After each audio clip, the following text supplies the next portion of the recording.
Assalamualaikum warahmatullahi wabarakatuh. Perkenalkan, nama saya Devanska Titan Sawinar, NDH 10 dari kelompok 2 angkatan 36. Kali ini saya akan menjelaskan terkait dengan profil instansi saya dan peran saya di unit kerja saya. Unit kerja saya ada di Badan Perakitan dan Modernisasi Pertanian Tanaman Pemanis dan Serat. BRMP mengusung modernisasi pertanian berkelanjutan dengan inovasi teknologi yang meningkatkan produktivitas, efisiensi, dan daya saing, sekaligus menjaga kelestarian lingkungan. Melalui penelitian, perakitan teknologi, mekanisasi, dan digitalisasi, BRMP membangun sistem pertanian yang cerdas, ramah lingkungan, dan tangguh menghadapi tantangan masa depan. Berikut struktur organisasi singkatnya dengan Kepala Balai kami, Dr. Sri Suhesti STMP, dan saya berada di bawah kelompok jabatan fungsional yang berada di tim pemuliaan. Saya merupakan salah satu anggota tim SDG yang membantu menjaga viabilitas dan sumber daya genetik untuk penelitian jangka panjang. Saya juga bertanggung jawab di lab biomolekuler untuk melakukan tes PCR dan juga isolasi DNA untuk mengecek karakter dari tanaman. Saya juga membantu perbanyakan benih di lab kultur jaringan. Saya memastikan sumber daya genetik BRMP TAS terkonservasi dengan aman di cold storage dan juga di lab kultur jaringan. Layanan ini menjamin ketersediaan materi genetik untuk perakitan varietas unggul di masa yang akan datang.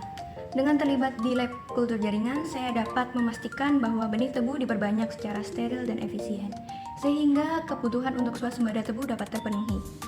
Standar layanan saya berpusat pada akurasi, kecepatan, dan juga akuntabilitas. Setiap hasil uji di lab biomolekuler harus memiliki akurasi yang tinggi. Di lab kultur jaringan, proses perbanyakan harus cepat dan berjalan sesuai target waktu dan kuantitas yang ditetapkan.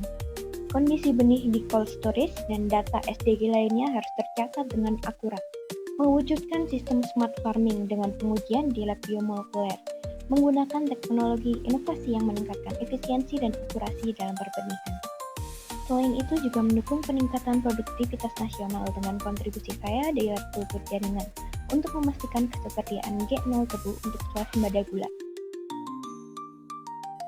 Ciri Smart ASN yang sudah saya jalankan antara lain penguasaan teknologi, di mana saya aktif mengoperasikan teknologi terbaru seperti mesin PCR, perangkat isolasi DNA, dan peralatan kultur jaringan yang steril.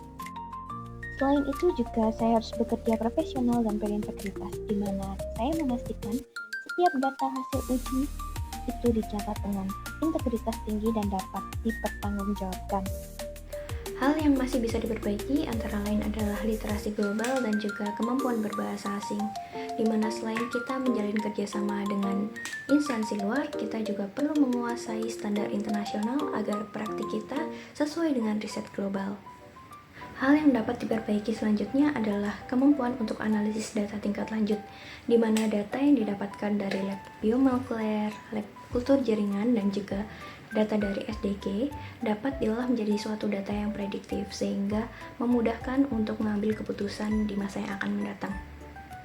Hal sederhana yang bisa kita lakukan salah satunya adalah membuat sistem pelaporan stok sederhana terkait dengan kultur jaringan, di mana kita bisa memantau kultur yang kita tanam itu sudah sampai stage yang mana dan jumlahnya berapa, sehingga kita bisa tahu seberapa jauh kita dari goals yang ditetapkan. Juga kita bisa memprediksi berapa jumlah kultur yang dihasilkan dari stok yang kita tanam sekarang. Selain itu juga bisa membuat peta steril di lab kultur jaringan dan juga lab biomolekuler, karena kedua lab tersebut sangat memprioritaskan kesterilitas.